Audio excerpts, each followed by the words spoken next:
welcome to the recap. Tonight, we're going to talk about what happened last game. Last episode. I know I've been on vacation and I've been off for a while, but we're going to continue the campaign tomorrow at 7 p.m. Central. On the bottom of my screen, you can see the gods that I use in the game. And we're going to talk more in detail about them gods in DM Talk, the next show after this one. But tonight we're going to talk about definitively what happened last episode. Last episode was pretty impactful. Jaros, Eliza, Alexander, Brazil, Mavic, Edward wasn't there. Again, just to reiterate, the orphans, the heroes of the story called The Light, they were splattered beneath the lower deck of the ship, the pirate ship. And they were splattered up against the lower deck of the pirate ship. And their essences were being drained from the main villain, Godard Vane. They've realized that Godard Vane is a vampire, but he's something more than that. We're going to get to that shortly. I'm not going to reveal entirely what's happening, but just to reiterate, those essences from the orphans are being drained. And that explained why every now and then you get certain characters in the game. Some are there, some are not. They would blink in and out. Their whole essence, their very being is being drained. They're being taken to another place of sorts. Now, in the game, there was a big reveal last episode. Last episode, they realized that there is a bigger player involved. And this individual is Dominulus. Dominulus is my world, the world of Dominulus, the realm that the player characters are in. Now, Dominulus, in the story, he's the High Wizard in the city of Amazura, a spiral tower in the middle of Dominulus. Now, they realize that this wizard is human. Not a big deal. There's humans in Dungeons and Dragons. There's humans in this world. They exist. Among other races. We'll talk about the mask above my head later on. But anyways, these humans, this human, Dominulus, exists. And this individual is a powerful wizard. But they found out that this wizard happened to be from another realm, another place. He revealed himself as Dominic Minulus. Dominic Minulus is from a planet, another realm called Earth.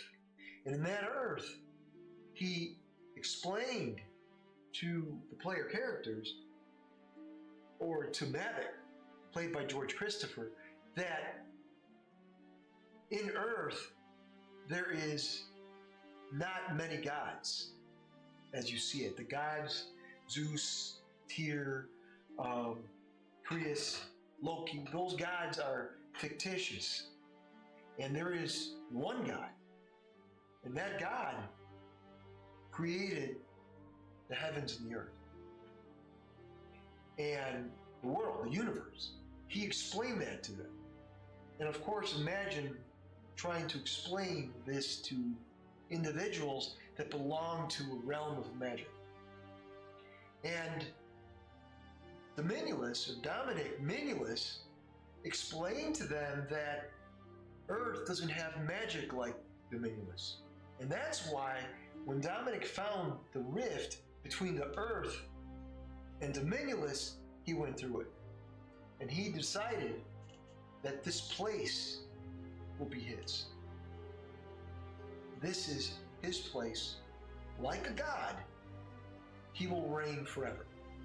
And that's what he revealed to the player characters. Now, Not only that, Lila, being the central NPC of the game, she was able to channel in the Minulus the fantasy realm. 5 gods. She could not handle it. Her body couldn't handle it. Her essence couldn't handle it. So she split. The player characters were in search of aspects of Lila, different versions of Lila, to try to figure it out, to try to capture her, return her to her proper place, who she really was. So there was a interaction with Lila Mavic, the player character. That interaction led to Lila was just about to attack the player characters because remember, in a side story called Harsh Reality, Lila, that aspect wasn't good. She killed her own father. Now this is all happening at once. And the player characters, the orphans, are trying to figure out what happened. And as they figure things out, that the main villain behind the story is just a simple human from another place, another time, wants to manipulate the situation, wants to manipulate things into his way of life. But that way of life isn't the way of life that they want, isn't the way of life the races, the many races in the Minulus want. So Dominic, going back to him, I'll get back to Lila in a second. Dominic created a faction called the Order of the Light. Order of the Light are paladins, clerics. You would see them in this realm as people who are good. Individuals, classes who are good. People that go out, races that go out and strive for a better life, to help others in need. And that's the veil that the Minulus put in front of everyone. Now let's get back to Lila. Lila, in another side story that connected to the main story, she wasn't good. And it's not that Lila wanted to be evil, but she was betrayed by her father. Many things happened. See, her mother and father, her real father, the one that we know as one of the villains of the story, Godard Thane, who she found out that was her true father, the one that was taking care of her, supposedly, he went out on his own. He banished Godard because he knew that Godard and him would have issues, because they worked for the same organization that was led by the Minulus, the Order of the Light. And that betrayal banished Godard Thane. When they found out that Godard Thane was with Lila's mother, they banished him. Of course, because they were paladins and knights, and they were supposedly good individuals. And they were supposedly holding peace in many places, many lands, many castles in the Minulus. But what happened was this individual, Godard Thane, was banished. In fact, he was banished to another place where creatures took him apart. But at that time, he survived and managed to come back a very different person. And now they see him as a vampire.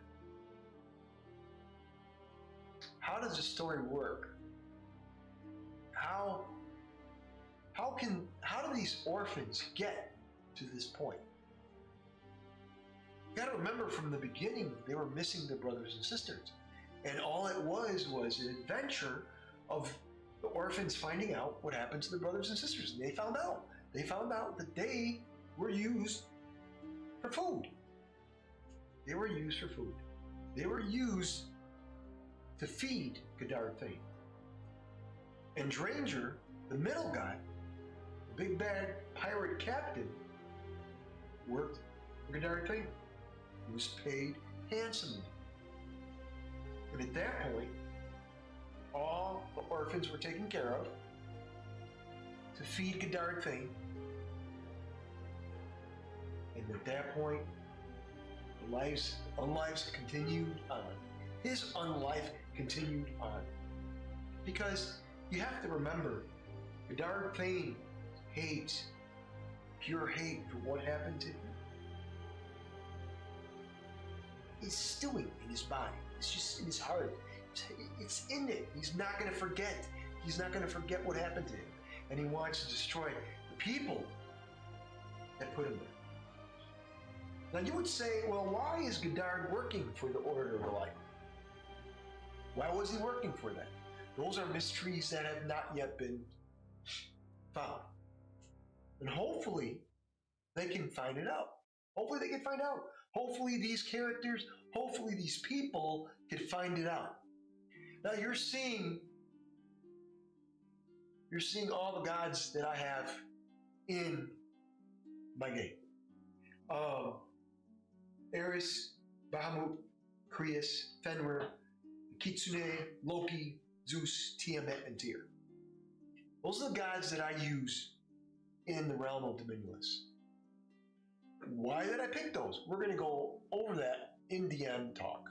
But tonight, we're going to continue with the recap. We're going to continue what happened last game. This is an unscripted episode. I'm not scripting any of this because I don't like doing that. I want to talk to you like I'm talking to you in person, face to face, mano a mano, me in the world. That's the way I like talking to people. I don't like to read things off a script. I don't like to do that. Although sometimes it is needed, but I don't feel that I need it. I don't want to do it. And I want to be real about it. So, let's continue. So, we know that the orphans have been phasing in and out. The ones that are been together so far are Jaros, Eliza, Alexander, Brazil, and Mavic. Edward was the only one missing. Now the other characters, the other orphans, are still splattered up against the lower deck of the ship. Last episode, when the group of the players figured out all these things, they managed to move to a different area of the cave. And now they realized that each time they went into a different room, there was a hieroglyph of their item that they have. Like, for example, the sword. The sword would vanish, and all of a sudden, the hieroglyph would light up or illuminate. They would go into another room, they'd see that there is, for example, the crystal ball that would light up, and they would enter the room. Last game, they went into a room. They found Jaros and Eliza. They reunited with them. And now they're going to move to another room they don't know of. They're in the trial of the sword. Now remember, each item that they find, each item that they have within them, they have these items: a sword, crystal ball, Book of the Dead, the cards, the Phoenix cloak. Those are the items that they have to find. They have some, not all, but they have enough to continue forward. They found the sword, and now they're undergoing a trial of the sword. They have yet to go into this room. And what will I tell them before the game begins tomorrow? They have to make certain choices. And from that point, those choices are imperative to continuing the campaign. But it's all up to them. Now, they have not channeled a lot of their gods. They could have, but they didn't. Why? Because they found out more. They found out this reveal of this individual from another realm who found the rift, went through the rift, and now seeks total oblivion, seeks control out of everything.